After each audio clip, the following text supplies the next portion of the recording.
Quran-Kərimdə məsələn soyğun barəsində, şaxtanın barəsində, qarın barəsində sözlər keçmir. Nəyə görə keçmir? O yaradılışdır. Yəni Allah onu yaratmıyor. Sən deyə bilərsən, axı var. Əlbəttə, o necə var? Yəni soyuq şaxta istiliyin sıfırlanmasının nəticəsidir. Yəni istilik sıfıra enəndə, yenə fizika qanunları, istilik sıfıra enəndə əmələ gələn haləti insan evladı soyuq, şaxta, buz, qar adı ilə adlandırdı.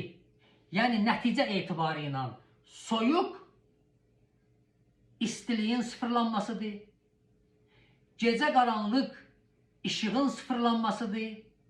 Şər və zülm insanın qəlbində Allahın rəhmətinin, Allahın mərhəmətinin, Allahın ədalətinin sıfırlanmasının nəticəsidir. Növbəti sual.